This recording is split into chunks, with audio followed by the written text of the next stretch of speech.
Assalamualaikum warahmatullahi wabarakatuh, teman-teman sahabat dimanapun anda berada.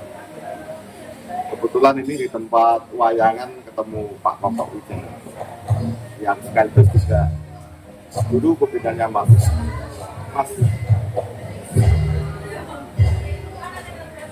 Bincang-bincang ya Mas ya. Ya, Ini tadi dalang itu sama sebenarnya. tim Mas Opi Chandra. Mas Ovi Chandra. Itu berarti segenerasinya Akbar. Kakaknya, jadi biasanya angkatannya Mas Chandra.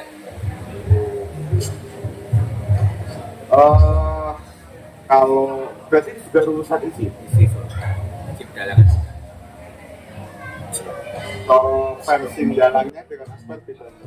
Teman-teman, banyak yang diceritakan di sini ya, perlu saya terjemahkan saja. Jadi yang pertama kan sama-sama dari isi Surakarta, kemudian juga Mas Opi Chandra ini kan senior ya, segenerasinya Mas Badar. Kemudian seperti apa dikala sama-sama dari isi ternyata berbeda gaya mayangnya. Dikatakan memang punya style masing-masing, punya bakat masing-masing.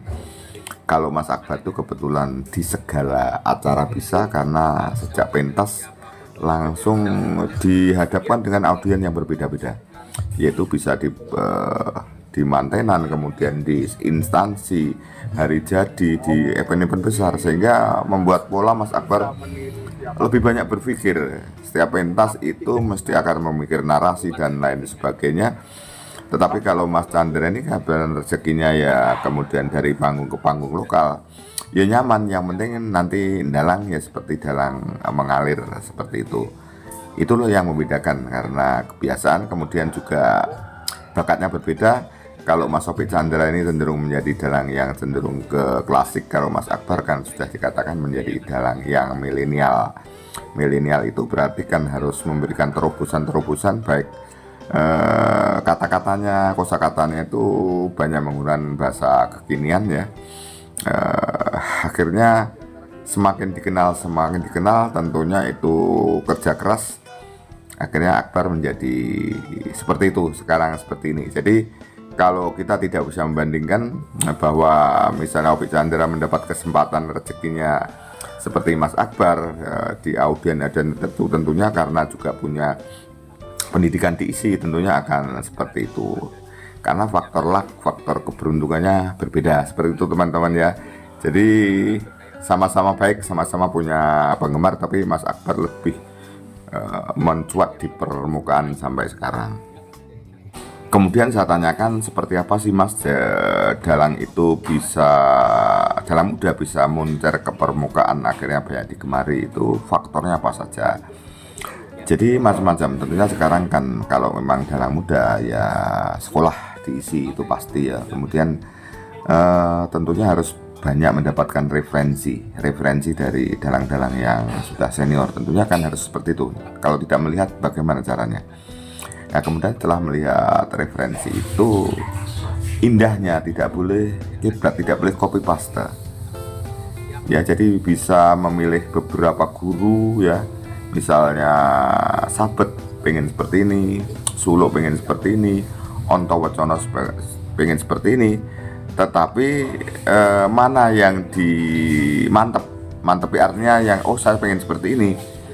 Tetapi jangan meniru persis, sesuaikan dengan style Anda. Karena kalau meniru persis tentunya tidak akan bisa, dan tentunya itu bukan dirinya, seperti itu yang dikatakan, tentunya bukan dirinya.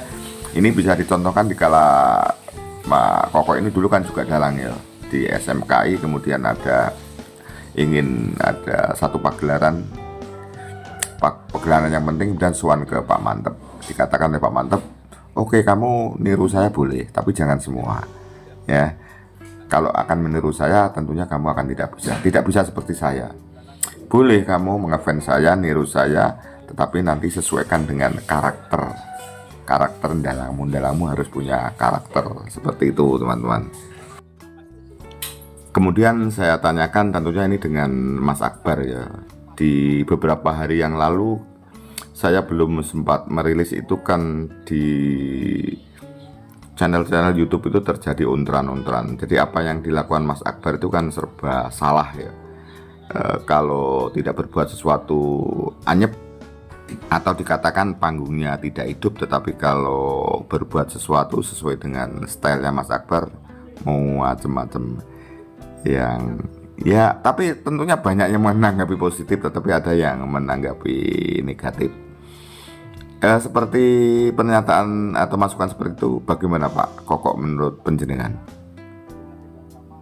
Oh ya tidak bisa. Jadi gini Om Tres ya, bahwa kehadiran dalang, khususnya misalnya di segmen hiburan ya, itu antara dalang satu dan dalang yang lain berbeda. Kalau dalang-dalang pada umumnya ya pokoknya memfasilitasi daripada bintang tamu dan pelawak, dan sekali-sekali ikut nimbrung itu sudah selesai. Tetapi kalau katanya karena muridnya, kalau Akbar ini tuntutan atau kehadirannya yang diharapkan oleh audien berbeda. Akbar atau Mas Akbar harus berbuat banyak, harus hadir menyapa audien dengan selalu berinteraksi dengan bintang tamu baik pelawak maupun sinden ya. Kalau tidak ada pelawak langsung dengan sinden, kalau dengan pelawak saja, dan ini harus terus ada interaksi seperti itu loh. Ini kekuatan personal brandnya si Dalang Akbar Salam yang merupakan dalang milenial, seperti itu. Dan juga dikatakan bahwa dalang itu harus mempunyai kecerdasan, biar seperti contoh dikala ada bintang tamu ya. Karena ini saya menyangkut Mas Akbar, katakan bahwa Akbar itu punya kecerdasan dikala menyapa bintang tamu itu. Setiap bintang tamu tidak sama, melakukannya tidak sama, berbeda-beda, karena memang bintang tamu punya karakter yang berbeda-beda. Nah ini tidak semua dalang bisa, seperti itu yang dikatakan, tidak semua dalang bisa. Kemudian menurut Mas Kokok yang perlu dihindari dikala perform di sesi atau segmen hiburan itu, jangan saling membunuh. Ini banyak sering terjadi. Jadi pelawak itu karena merasa pinter akhirnya membunuh, mematikan dalang dan sebagainya. Dalang tidak seharusnya membunuh ya, membunuhnya artinya membuat si sinden menjadi down seperti itu.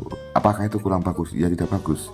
Seharusnya tetap saling mengisi bahwa tanggung jawab pentas itu adalah tanggung jawab bersama. Jadi pentas itu sukses bukan karena dalangnya saja, bukan karena bintang tamunya saja, tetapi adanya sinergi antara keduanya. Seperti itu yang disampaikan teman-teman ya. Kemudian yang terakhir teman-teman, yang penting, Pak Kokok tentunya penjenengan dulu kan sebagai pernah mendampingi ya dikala ikut lomba di Jakarta yang akhirnya menjadi dalang cilik terbaik. Metode apa yang Anda terapkan atau strategi apa yang Anda sampaikan, yang Anda laksanakan? Atau begini, apakah si Mas Akbar misalnya itu harus menjadi penjenengan? Artinya penjenengan menyampaikan ide di penjenengan langsung diajarkan atau bagaimana? Nah, kemudian ini jawabannya seperti ini. Kalau dulu setelah saya lulus dari STSI, karena saya merasa seorang seniman, sarjana seni, jadi anak yang saya latih, saya bina itu harus seperti saya. Jadi manut saya, ya manut saya. Tetapi kemudian saya diingatkan oleh seorang senior, Bapak almarhum Budiman ya, Mas, Anda jangan seperti itu. Jadi jangan anak menjadi diri Anda, tapi Anda harus menggali potensi anak itu. Setelah dipikir-pikir ternyata benar.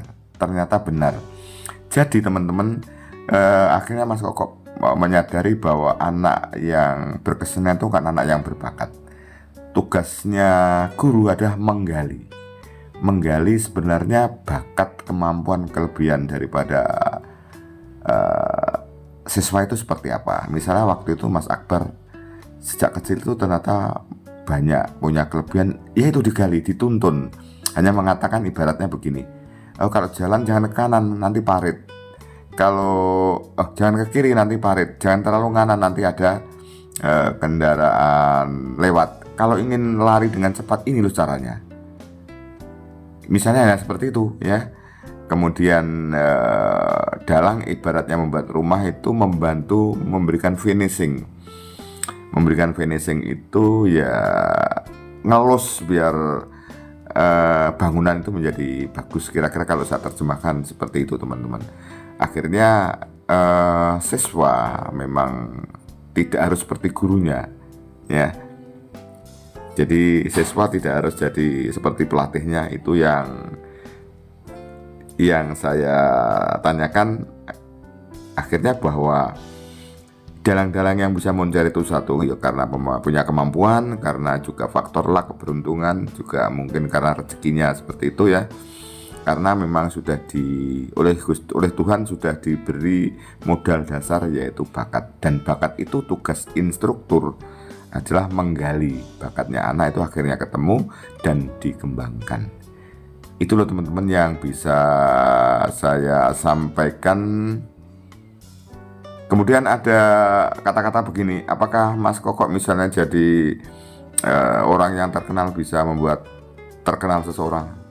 Belum tentu karena terkenal itu tentunya ya dari anak sendiri, dan kita hanya mempromosikan saja. Kalau dipromosikan itu ternyata hasilnya ya yang menonton tidak suka, ya sudah selesai. Jadi kita hanya memperkenalkan, ibaratnya kan ini ada benda yang belum banyak yang tahu, dikenalkan saja.